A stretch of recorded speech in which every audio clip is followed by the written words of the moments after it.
سلاوی خوای گەورەتان لێبێ خۆشەویستان. بۆچی هەندێک جار لە کاتی نەشتەرگەری دەرهێنانی بەردی گورچیلا ئێمە پێویست ئەکا کە بە دوو جەلسە واتە لە دوو کاتی جیاواز بەردەکان دەربهێنین بە دوو نەشتەرگەری جیاواز. طبعاً سێ خاڵی مهم هەیە کە ئێمە ڕەچاوی بکەین لە کاتی هەموو نەشتەرگەریەک. خاڵی یەکەم باری تەندروستی چارەخوازەکە ئەبێ لە پێشەموو شتێکەوە ڕەچاوی بکرێ.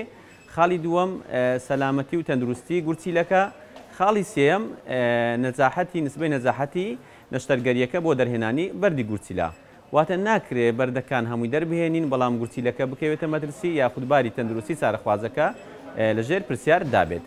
ئێستا ئێمە چارەخوازێکی بەڕێزمان لە بەردەستدایە کە نەخۆشێکی بەساڵاتچووە، چارەخوازێکی بەساڵاتچووە وە کۆمەڵە بەردێکی لە گورچیلەی ڕاستیدا هەیە و شەکرەی هەیە، بەرزی فشاری خوێنی هەیە، نەخۆشی دڵی هەیە، واتە تەندروستی ناجێگیرە و لە هەمان کاتدا یەکێک لەو کۆمەڵە بەردێکە لە گورچیلەی ڕاستیدا هەیە هاتووە حالبی گرتووە.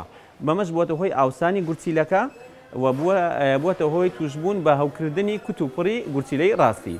لەو حاڵەتەدا لەبەر ئەو هۆکارانی کە باسم کرد ناکرێ ئێمە هەموو بەردەکانی بۆ دەربهێنین لەبەرەوەی ڕێژەی هەوکردنەکەی کە لە چارەخوازی ئاسایی هەتا ژمارە 5 بەرزە بێتەوە، بەڵام لەم چارەخوازە بەڕێزە بووەتە 250 ئەگەر بێت و ئێمە گورچی لە بریندار بکەین ئەوە لەوانێت تووشی ژەهراوی بوونی خوێن ببێت و تەندروستی چارەخوازەکە بکەوێتە ژێر پرسیارەوە.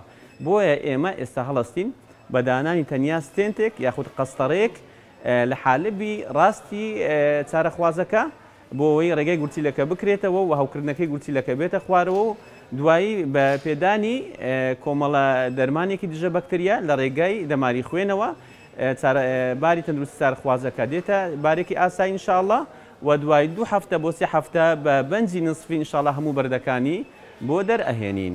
فەرمونون لەگەڵماندا بن بۆ دانانی ئەو قەستەڕەیە لە گورچیلەی ڕاستی ئەم چارەخوازە بەڕێزە.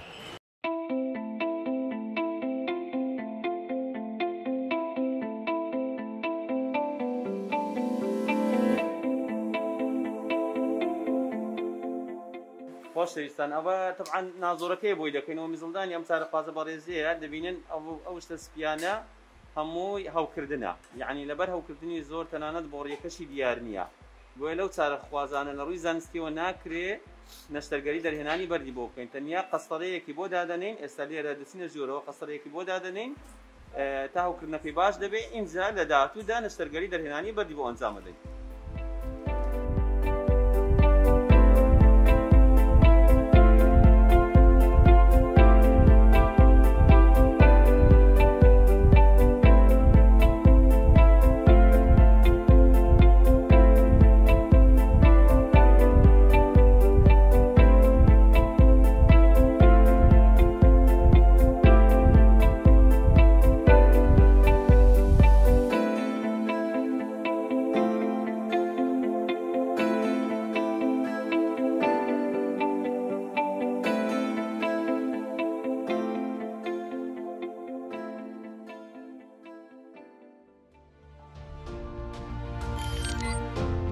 میهرەبانی، دڵسۆزی و لێزانی.